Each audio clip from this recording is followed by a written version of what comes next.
हर बात में एक बहुत बड़ी बात है, इनके हर एक बात में एक बहुत बड़ी बात है, बहुत बड़ा राज है। इसको ध्यान से सुनिए, समझिए, क्योंकि ये आपकी बात है। बीआरपी जिंदाबाद।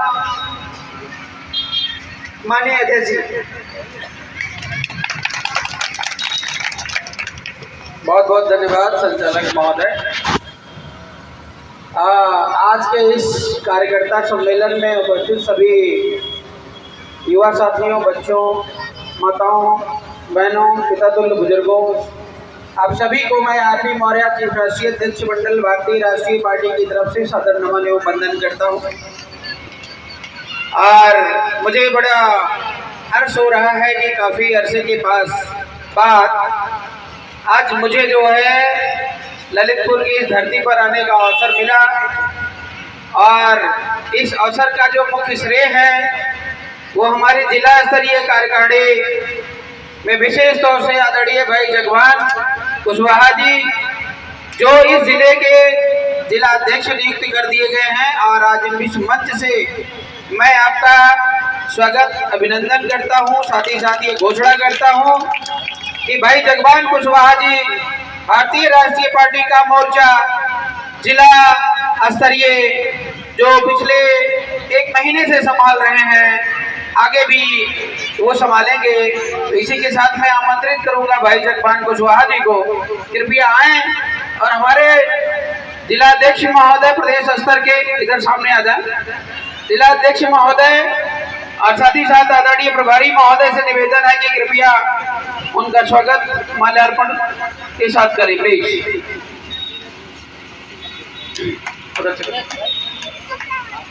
नहीं, आप अपना पहले उधर करवाइए।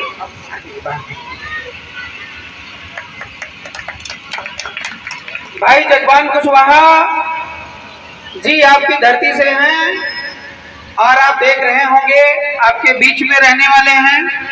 जहां तक मुझे पता है हमारी टीम का परीक्षण है कि काफी डेडिकेटेड रहते हैं, समाज के लिए 24 घंटे समर्पित रहते हैं और आए दिन आप लोगों की सेवा में एक बुलावे पर पहुंचते हैं। तो आज इस मंच के माध्यम से भाई जगवान कुशवाहा जी का बीआरपी टीम के माध्यम से स्वागत और अभिनंदन हो रहा है। और मुझे पूर्ण विश्वास है कि इस देश को संभालने में, इस जिले को संभालने में आप अपना सर्वस्व तन मन धन न्यौछावर कर देंगे। हमें किसी प्रकार की किसी भी शिकायत का मौका आप नहीं देंगे। मैं पूरे जिला वासियों से ये निवेदन करूंगा कि भाई जगवान कुशवाहा जी का नंबर अपने पास रखें। अगर किसी प्रकार की कोई समस्या होती, कोई प्रॉब्लम होती, जैसे कि हमारे प्रभारी महोदय जी ने बताया कि भारतीय राष्ट्रीय पार्टी सत्ता में आने के बाद जो करेगी सो करेगी, लेकिन भारतीय राष्ट्रीय पार्टी ने अभी से अपना कारवां शुरू कर दिया है। अगर आप बीआरपी भारतीय राष्ट्रीय पार्टी से जुड़ जाते हैं, कोई माई का लाल आपको उंगली उठा के चला जाए, आंख दिखा के चला जाए, आपका घर परिवार परेशान करके चला जाए, आपका खेत खलिहान पे कब्जा करके चला जाए, उसको मैं यहाँ से लेकर दिल्ली तक दौड़ाने की क्षमता रखता हूँ और इस बात की गारंटी रखता हूँ। भाई जगवान कुशवाहा जी का नंबर अपने पास रखिए और साथ ही साथ मेरा भी नंबर अपने पास रखिए। रात को 2 बजे 3 बजे जब भी आपको कोई समस्या हो, कोई पुलिस वाला काम नहीं कर रहा है, बदमाशी कर रहा है, लूट घसोट कर रहा है, कोई दबंग आदमी आपको परेशान कर रहा है, आप डायरेक्ट एक फोन करिए, 5 मिनट के अंदर आपकी समस्या का समाधान होना शुरू हो जाएगा। और इसी के साथ हमारे बहुत ही समर्पित कार्यकर्ता कहें और धीरे धीरे वो बहुत बड़ी पोजीशन पर आ चुके हैं। और इस कार्यक्रम का पूरा जो मैनेजमेंट है वो उसमें उनकी बड़ी सहभागिता रही है आदरणीय अध्यक्ष के माध्यम से। तो भाई संतोष कुशवाहा जी हमारे बीच में हैं और आप जो है इधर आइएगा। हाँ, मैं चाहूंगा कि माला फूल से आप स्वागत करें बीआरपी टीम के द्वारा। भाई संतोष कुशवाहा जी आपके क्षेत्र से हैं, जैसा कि मुझे इस क्षेत्र के बारे में पता है। योगी आदित्यनाथ जी के लिए ललितपुर लावारिस की तरह है। एक जैसे बेटे 2 होते हैं,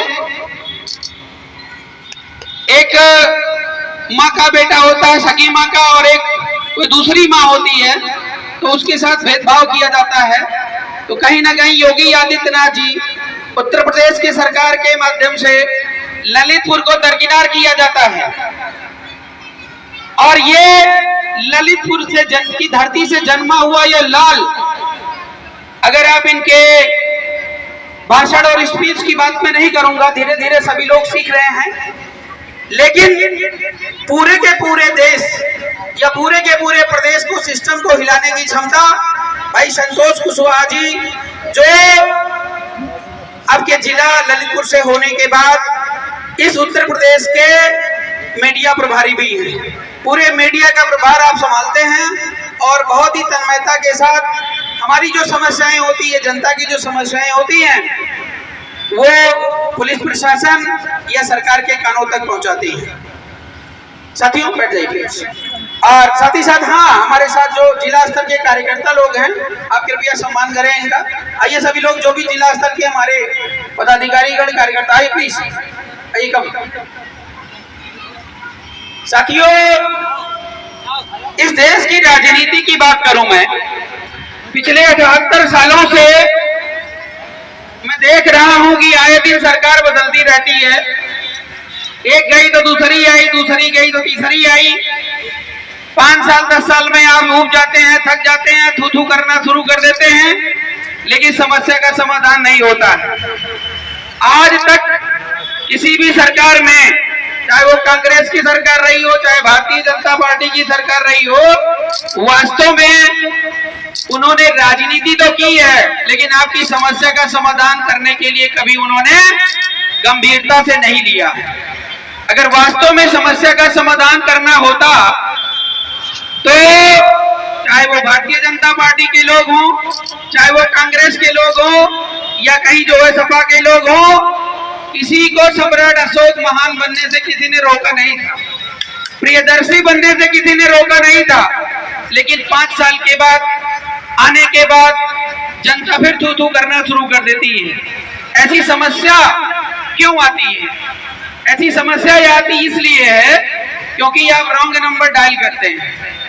जिस पार्टी को आप सरकार में लाते हैं वो पार्टी आपकी है ही नहीं है, उस पार्टी में आपको भागीदारी मिली ही नहीं है। अब आप भागीदारी कहोगे कि ये क्या होता है? भागीदारी का मतलब ये होता है कि जैसे आपका घर होता है, घर में 2 बेटे होते हैं, पिताजी के 2 बेटे होते हैं, तो घर की प्रॉपर्टी आधी आधी बढ़ जाती है। लेकिन ये जो करोड़ों का वोट वाली आईडी आप लेकर घूमते हो, जिसको वोट देकर के प्रधानमंत्री मुख्यमंत्री आप बनाते हो, वे लोग सत्ता में क्या भागीदारी देते हैं? ये बड़ा सवाल है। क्योंकि मेरा मानना है कि हम अपने घर परिवार की देखभाल तो कर ही रहे हैं, कैसे न कैसे कमाकर, मजदूरी करके, मेहनत करके, लेकिन घर से जब आप बाहर निकलोगे तो समाज आता है, और समाज से बाहर जब आते हो तो देश आता है।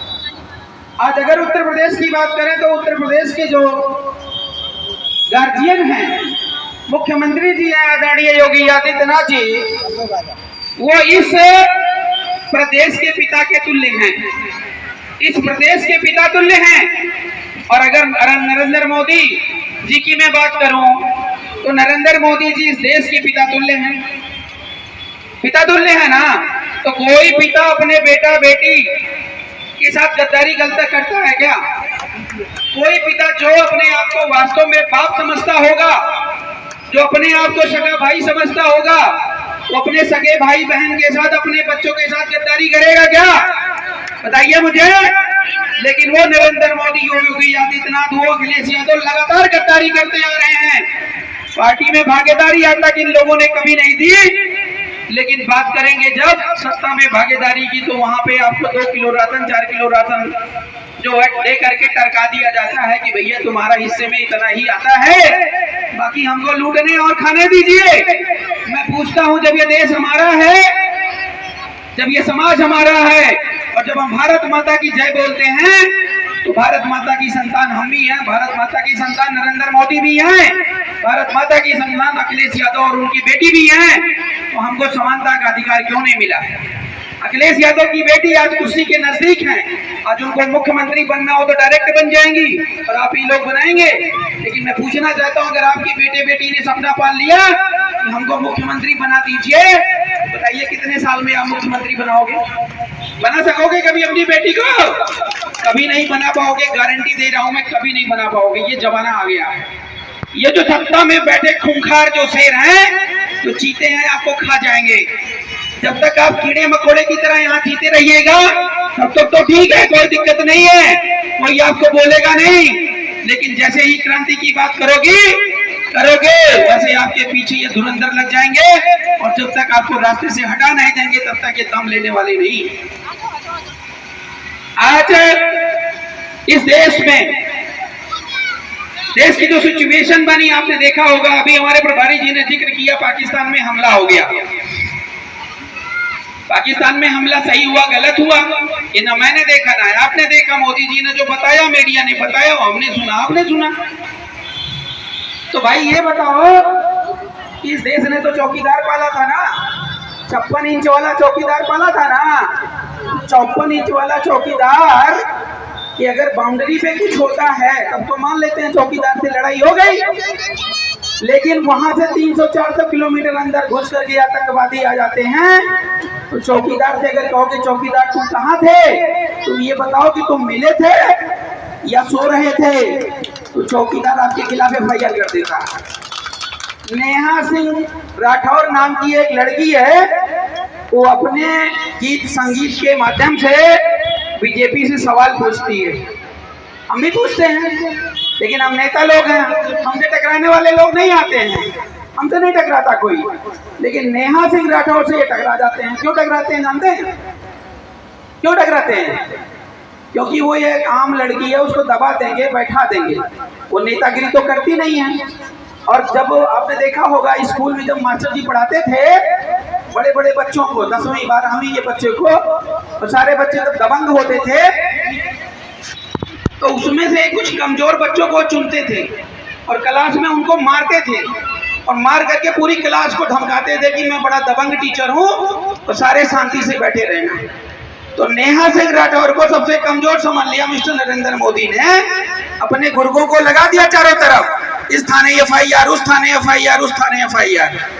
ये मैं नेहा सिंह राठौर की तारीफ नहीं कर रहा हूँ, हम हर बेटी बहन की समस्या बता रहा हूँ। अगर आपके बहन बेटियों की आपकी कहीं हत्या, मर्डर, रेप हो जाता है, अगर आप सरकार सत्ता के खिलाफ आवाज उठाते हो तो आपके खिलाफ FIR हो जाएगा और आपको जेल भेज दिया जाएगा, ध्यान रखिएगा। इसीलिए आज सत्ता परिवर्तन बहुत जरूरी हो गया और जितनी भी पार्टियां देश के अंदर हैं, एक भी पार्टी ऐसी नहीं है जिसे आप अपनी पार्टी कह सकते हो। उन्होंने कहीं भागीदारी नहीं दी है। उदाहरण बता दूं मैं, माननीय बाबू सिंह कुशवाहा को जानते होंगे, स्वामी प्रसाद मौर्य को जानते होंगे, बसपा में रह करके इन्होंने 10 साल 20 साल सेवा दी, मंत्री सब बनाए जब तक मिलता गया। लेकिन जैसे ही इन लोगों ने भागीदारी की बात करी वैसे इनको पार्टी से निकाल दिया। निकाला कि नहीं निकाला? निकाला ना। तो बाबू सिंह कुशवाहा का पार्टी में क्या था, स्वामी प्रसाद मौर्य का पार्टी में क्या रहा, बताइए। उसी सपा में लोग चले जा रहे हैं बिना शर्त के, ठीक है ना। उसके बाद जैसे ही उनके खिलाफ बोलते, अपने हक अधिकार की बात करते, निकाल के बाहर कर देते। टिकट लेकर आए, विधायक बन गए, सांसद बन गए, होता कुछ नहीं है। यहाँ के भी विधायक सांसद होंगे, आपको पता होगा कितना काम करते होंगे, ये तो पता है ना। मालूम है कि नहीं मालूम है? हमारे उत्तर प्रदेश के डिप्टी CM केशव प्रसाद मौर्य नमूने के तौर पे बैठाए गए हैं।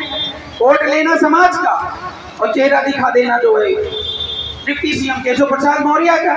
वोट देते रहिएगा, मन बहलता रहेगा, धीरे धीरे सत्ता चलती रहेगी, योगी आदित्यनाथ कुर्सी पे बैठे रहेंगे। यही है ना मनोरंजन, मिलेगा कुछ नहीं।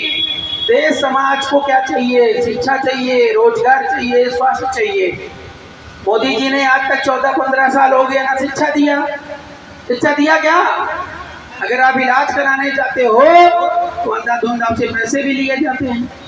और जो ये 5 लाख वाला जो स्कीम आया है आयुष्मान कार्ड आपका, ये नरेंद्र मोदी जी की ऑफिस से पास होता है कि किसका किसका कार्ड बनेगा। जिसका जिसका कार्ड वहां से पास हो करके आता उसका कार्ड बनता है।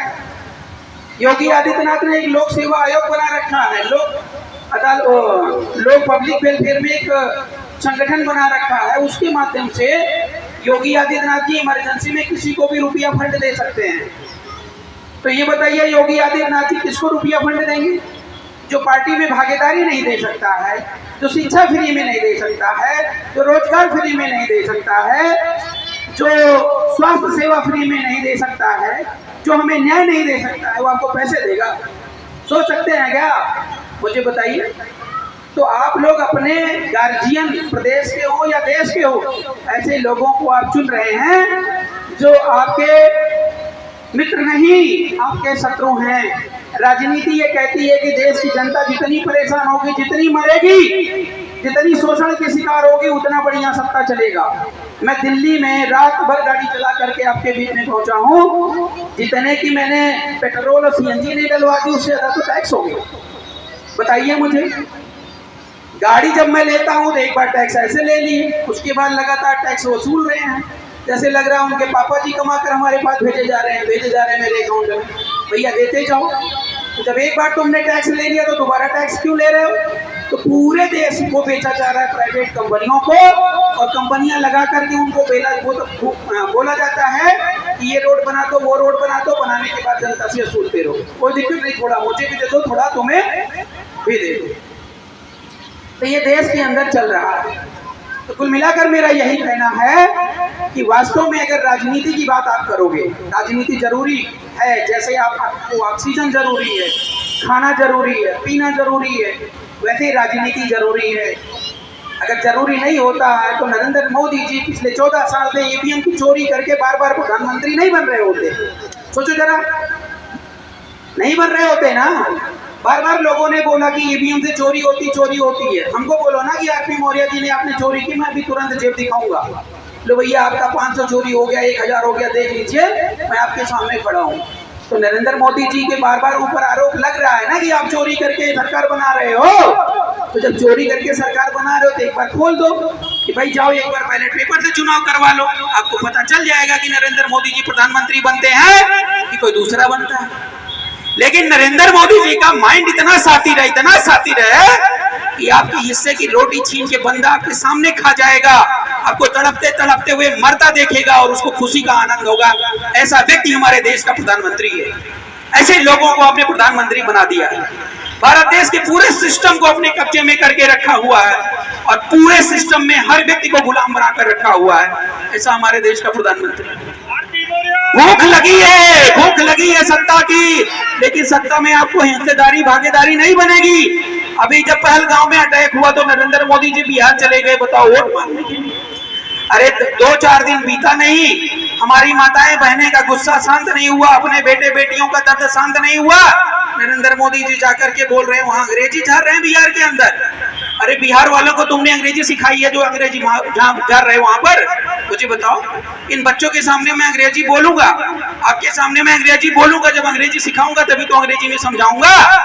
मोदी जी बिहार जाकर के देख लीजिए, वहां कितना पछड़ा हुआ है, वहां सब गुंडे माफियाओं का राज है, और आप जाकर के वहां पे अंग्रेजी में लेक्चर दे रहे हैं कि हम पाकिस्तान को उड़ा देंगे। अरे पाकिस्तान को उड़ा देंगे, एक कैदी को लेकर जाकर के सेना को वहां पर जमा करके बैठा हुआ है, कितने दिन हो गया, काहे नहीं उड़ा दे रहे हो?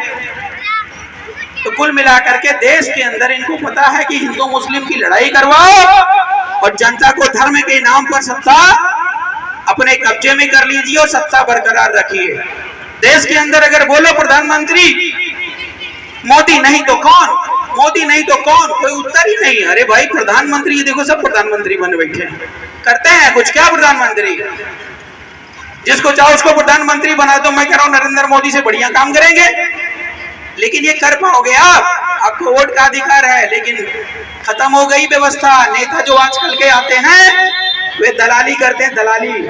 अगर उनको नेता बनना होता है, नेता किसी पार्टी में गए, विधायक बन गए, सांसद बन गए, इससे ज्यादा कुछ नहीं। वो क्रांति नहीं करते हैं। क्रांति कौन करता है? जो इस प्रकार का मिशन लेकर के चलता है। और इस पार्टी में पूरी भागीदारी आपको मिली है। आपकी महिलाओं को 50% की भागीदारी। आप किसी भी जाति बिरादरी के हो, हमारे पार्टी में 4 राष्ट्रीय अध्यक्ष हैं इस समय। हमने हर बिरादरी के राष्ट्रीय अध्यक्ष को जिम्मेदारी दे रखी है। भैया अपनी अपनी बिरादरी संभालो और पार्टी आपकी है, बहुमत पास करो, सिद्ध करो, जो चीज सही है वो लागू करो। आरपी मौर्य अगर योग्य है तो उसको प्रधानमंत्री बनाना, आरपी मौर्य का बेटा अगर योग्य है तो उसको बनाना, अगर योग्य नहीं है तो उसको साइड में कर देना, अपने बेटे को प्रधानमंत्री मुख्यमंत्री बनाना। ये अधिकार हमने आपको दिया है। ऐसा बड़ा संविधान हमने दिया है कि सारी पार्टियों की बोलती बंद हो गई है, लेकिन हमारे देश की समाज की जनता को ये समझने की जरूरत है हम उनको देना क्या चाह रहे हैं। हम उनको देना ये चाह रहे हैं कि आने वाले दिनों में आपका बेटा और बेटी डायरेक्ट पीएम और सीएम बनेंगे। ऐसी व्यवस्था सरकार के अंदर नहीं है। बाबा साहब भीमराव अंबेडकर ने कहा कि मैंने संविधान बना दिया। हमने कहा है बाबा साहब क्या संविधान बना दिया भाई? अखिलेश यादव कहाँ से पैदा हुआ मुझे बताओ? बैलेट पेपर से कि मुलायम सिंह यादव के पेट से पैदा हुआ मुझे बताओ? अगर अखिलेश यादव मुलायम सिंह यादव का बेटा नहीं होता तो मुख्यमंत्री बनता? बताओ, पनवाड़ी की दुकान चला रहा होता, यही बात थी ना। लेकिन अखिलेश यादव मुलायम सिंह यादव के बेटे थे इसलिए मुख्यमंत्री बन गए। अब उनकी बेटी मुख्यमंत्री बन जाएगी। राहुल गांधी को ले लो, सोनिया गांधी का बेटा बेटी, उनकी बहू पत्नी सब चलते रहेंगे। हमारे तुम्हारे लोग लल्लू लाल कटे हैं, देखते रहेंगे, देश हमारा रहेगा। घमंड से घूमते हैं कि भारत माता की जय। अरे मिल क्या रहा है यहाँ इस देश के अंदर मुझे बताओ? कोई देने को राजी नहीं है। इसीलिए हक अधिकार लेना है तो छीनना पड़ेगा। ये पार्टी आपकी अपनी है। इस पार्टी में किसी भी पूंजीपतियों का ऐसा हाथ नहीं है जो बिजनेस करने के लिए आ रहा है। पार्टी का प्रावधान सिर्फ यही है, 1 रुपया पार्टी में पर डे डोनेट करो और पार्टी से जो मर्जी वो करवाओ, लेकिन न्याय संगत करवाना, ध्यान रखना। अन्याय करने की इजाजत नहीं है, किसी की जमीन हड़पने की इजाजत नहीं है, किसी बहन बेटी को परेशान करने की इजाजत नहीं है। इसलिए हम इसको कहते हैं कि अपनी पार्टी, अपना वोट और बीआरपी का करो सपोर्ट, संगठन बना लो, भूल जाओ कौन किसकी सरकार है। आप लाखों हजारों की संख्या में इकट्ठा हो जाओ, चाहे अखिलेश यादव हो गए, चाहे योगी आदित्यनाथ हो गए या कोई भी सरकार हो गए, जब कहो जहां कहो वहीं पे घुटने टेकने के लिए मजबूर कर देता हूँ। तो मुझे बड़ी खुशी है और आज काफी विलंब भी हो गया और जो है हमारे काफी जो साथी लोग बोले हैं और इन सबको आपने सुना ही है। और मुझे गर्व है कि लगातार जो है बीआरपी का कारवां बढ़ रहा है और मुझे इस बात का पूर्ण विश्वास है कि आप लोगों के माध्यम से जो भी काम अभी बीआरपी का हो रहा है और ये बीआरपी का कारवां रुकने वाला नहीं है। और फिर अगर मीटिंग प्रोग्राम होता है, इस प्रकार का कार्यक्रम होता है, मैं फिर ललितपुर आऊंगा, क्योंकि मुझे उस पर्टिकुलर इलाके से बहुत प्यार हो जाता है जहाँ के लोग शोषित और वंचित होते हैं। हमारे ललितपुर से किसी भाई ने मुझे फोन किया, बोला सर हमको बुंदेलखंड अलग करना है। तो बात तो जायज है, क्योंकि कहाँ उत्तर प्रदेश का वो लखनऊ केंद्र, कहाँ ये बुंदेलखंड। हमारे यहाँ 3 राज्य क्रॉस करके आ रहे हैं। यहाँ तक योगी आदित्यनाथ को आना हो तो प्यास के मारे वापस लौट जाएंगे, हैं? पानी की बड़ी किल्लतें होती होंगी। तो मेरा ये कहने का मतलब, अगर आंदोलन ऐसा होता है कि भाई बुंदेलखंड को अलग करना है, या तो समस्या का समाधान निकालो या तो अलग करो, छोटे छोटे टुकड़ों में करो। उनको हक अधिकार तो मिलना चाहिए ना भाई। अगर हम लोग एक साथ रह करके, ज्वाइंट फैमिली में एक साथ रह करके अगर हम लोग विकास नहीं कर पा रहे हैं, तो मैं तो कहता हूँ भैया 4 भाई हो, थोड़ा थोड़ा करके बांट लो, अलग अलग खाओ, ईमानदारी से कमाओ, ईमानदारी से रहो, तो प्रेम से रहो, क्या दिक्कत है? अपने घर का विकास करो, अपने बच्चों को पढ़ाओ। लेकिन एक परिवार में रख करके आप जो है अपने बच्चों को नहीं पढ़ा पा रहे हो, देखा दाखी करके बच्चे बर्बाद हो रहे हैं, तो ऐसी ज्वाइंट फैमिली की जरूरत नहीं है। तो मैं उस बात का समर्थन करता हूं। आने वाले दिनों में इस पर भी अगर आंदोलन हुआ या आंदोलन करने का मौका मिला तो निश्चित तौर पर बुंदेलखंड अलग करने के समर्थन में भारतीय राष्ट्रीय पार्टी काम करेंगे, जिसमें से आप सभी का पूर्ण सहयोग जो है वो प्रार्थनीय है। और दूसरी बात ये बता दूं कि ये आरपी मौर्य पहली बार आया, 2 महीने की मैं जीवन दर्शन यात्रा भी पूरे उत्तर प्रदेश का भ्रमण किया, लेकिन ये ललितपुर सेक्शन छूट गया था। मैं क्षमा प्रार्थी हूँ, तब से मौका नहीं मिल रहा था और आज मौका मिला और मैं पुनः बार बार आऊंगा आपके जिले में अगर इस प्रकार की कोई समस्या आपके माध्यम से होती। निवेदन ये है मेरा कि हर घर तक बीआरपी का ये जो संदेश है ना, ये पहुंचा दीजिए और हर घर तक मेरा नंबर पहुंचा दीजिए। अगर किसी माता बहन को समस्या होती है, हमारे समाज में सबसे बड़ी समस्या ये है कि एप्लीकेशन लिखना तक नहीं आता, ठीक है ना, वकील कैसे हैं क्या है ये उनको पता नहीं है, थाने में चले गए, लिखना कुछ और, लिख करके एप्लीकेशन ऐसे दे दिए।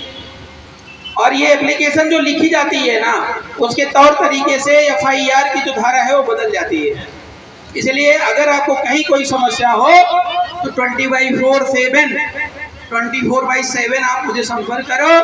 मदद करने लायक वाली कंडीशन रहेगी तो मदद की जाएगी, नहीं वो कंडीशन है तो आपको सजेशन दिया जाएगा, आपका एप्लीकेशन तैयार कर दिया जाएगा, बता दिया जाएगा हमारी लीगल टीम के द्वारा, और आप उस आधार पे प्रोसीड करेंगे। अगर आपने शुरुआत में ही गलत कर दिया, आपने न्यू ही खराब कर दिया, तो बड़ी बिल्डिंग नहीं बनती है, अपराधी बच के निकल जाते हैं, ये ध्यान रखिएगा। और कहीं पर भी कोई बीमार होता, परेशान होता है, इलाज करवाना, कुछ भी करवाना है, एक बार जरूर संपर्क करो कि भैया हमको क्या करना है। क्योंकि हमारा समाज ज्यादा प्रताड़ित ये हो जाता है कि उसको पता ही नहीं होता हम करेंगे। 100 नंबर कब डायल कर रही है मुझे नहीं पता, 100 नंबर वालों का क्या काम है ये मुझे नहीं पता। 100 नंबर बुलाए, इधर उधर लेकर होती, और वो भी जब केस खत्म हो गया तीसरे दिन बुला रहे हैं 100 नंबर। तो ऐसा नहीं है। हमारे जो पुलिस अधिकारी लोग हैं वो सब भाई लोग हैं और जॉब कर रहे हैं, नौकरी कर रहे हैं, समझ रहे हैं ना। तो ऐसा कोई चाहता नहीं, लेकिन ऊपर जब बैठा हुआ CM और PM को आदत पड़ गई और नीचे से पैसा खींचने की, तो मजबूरी है तो नौकरी छेड़ो या तो पैसा लूट करके उनको पहुंचाओ। अगर तुम्हारे राज्य में पैसा लूटा जा रहा है या कोई भी पुलिस वाला अपराध कर रहा है, ये देश की जनता जनार्दन के साथ बदतमीजी कर रहा है, तो उसके लिए पुलिस जो है जिम्मेदार नहीं है, उसके लिए उस बैठा वहाँ का हुक्मरान जिम्मेदार है। और इसके लिए मैं नरेंद्र मोदी और मुख्यमंत्री योगी आदित्यनाथ, जो भी सत्ता आती है उनको मैं जिम्मेदार समझता हूँ। तो साथियों, ये कारवा धीरे धीरे बढ़ रहा है। 2027 में हम लोग कई विधानसभा सीटों पे जो है अपने कैंडिडेट उतार रहे हैं, चुनाव लड़ रहे हैं, और हो सकता है कि आपके ललितपुर से भी हम लोग कई कैंडिडेट की घोषणा करें, तो जिसमें आप सभी का जो है सहयोग प्रार्थनीय है। घर घर हमारी बात जानी चाहिए, और देश में फिर से अशोक का राज लाना जरूरी हो गया है। अशोक का राज आप जानते हैं, बता देता हूँ थोड़ा सा। राम राज तो आप देख ही रहे होंगे, हैं, चोरी, मर्डर, हत्या, राम का नाम भी बदनाम कर दिया इन्होंने, हैं। राम की बात तो करते हैं, लेकिन राम का एक भी जो है आचरण इन्होंने आज तक फॉलो नहीं किया हो तो मुझे बताओ। राम ने राजपाट छोड़ करके इतना बड़ा त्याग जो है कर दिया वनवास में 14 वर्ष जा करके, और यहाँ योगी आदित्यनाथ जी क्या कर रहे हैं? बोलो, वनवास छोड़ करके राजपाट लेकर बैठे हुए हैं, उल्टा कर रहे हैं ना, और बोलते हैं जय श्री राम। यही बोलते हैं ना, जय श्री राम। अरे भाई, जब जय श्री राम बोल रहे हो तो जय श्री राम का आचरण तुम मानो, त्याग तो करो, हैं? तो ये समस्या है कि राजनीति में जो बोलते हैं वो करते हैं। इस राजनीति में बहुत बड़े बदलाव लाने की जरूरत है, और प्लेटफॉर्म आपके लिए जरूरी है। ये प्लेटफॉर्म नेहा सिंह राठौर ने नरेंद्र मोदी को बोला, पूरे देश में हंगामा मच गया, लेकिन नरेंद्र मोदी जी को क्या नेहा सिंह से डर है मुझे बताओ? 4 दिन के बाद जो है नरेंद्र मोदी जी कोई दूसरा सिक्का खेल देंगे, भूल जाएंगे लोग नेहा सिंह राठौर ने क्या कहा था। क्योंकि क्या होता है, जैसे अगर यहाँ पर आपको थोड़ी सी चोट लग गई है, ठीक है ना, हल्की सी, इनको दर्द हो रहा है, इनको बार बार याद आ रहा है यार मेरे यहाँ पे चोट लग गई है, अगर साइड में एक बड़ी सी घाव कर दें तो अभी ये छोटी वाली दर्द बढ़ जाएगी, है ना, बढ़ जाती है ना, क्योंकि आप बड़ी घाव को देखते हैं। और नरेंद्र मोदी के हाथ में सब कुछ है, चाहे मीडिया में उछाल दें, चाहे खुद का भाषण दे करके उछाल दें, हैं। और उसके बाद जब देखेंगे कि ये नेहा सिंह राठौर की बात लोगों के दिमाग में फीड हो रही है, ऐसे 2-4 आतंकवादी फिर जो है वहाँ पाकिस्तान के बदले, सॉरी कश्मीर के बदले जो है बिहार में अटैक कर देंगे, क्योंकि अब चुनाव आने वाला है। अब लोग हाय तौबा वहाँ भी 2-4-10 मारे जाएंगे, 2-4-10 मारे जाएंगे तो नेहा सिंह राठौर को भूल जाएंगे, और फिर जो है वो नया नक्सली वहाँ शुरू हो जाएगा। होगा नहीं होगा? तो ये तो इनकी मुट्ठी में है, इसलिए टेंशन लेने की जरूरत नहीं है। नेहा सिंह राठौर के लिए कोई प्लेटफॉर्म नहीं है, वो आपकी समाधान नहीं है। बात उसने सही बोली, मैं इस बात से एग्री हूँ, लेकिन सही बात बोलने के लिए प्लेटफॉर्म होना जरूरी है, नहीं तो आप कुछ भी नहीं कर सकते। ऐसे बोलते रहिए, आम पब्लिक की तरह अगर बोलेंगे तो पुलिस उठा के सीधे जेल ले जाएगी और FIR ठोक देगी, अगले दिन से आपकी बोलती बंद, और घर वाले भी 4 लठ मारेंगे, कहेंगे चुप हो जा, बहुत बड़ा, ठीक है ना। तो मुझे लगता है कि आप मेरी बात मिशन को समझ चुके होंगे। परिचय में बहुत कुछ चीजें लिखी हुई है, घर पे ले जाइए और आराम से पढ़िए। इसमें मेरा नंबर दिया गया है, कुछ भी ना समझ में आए तो इत्मीनान से फोन कर लेना।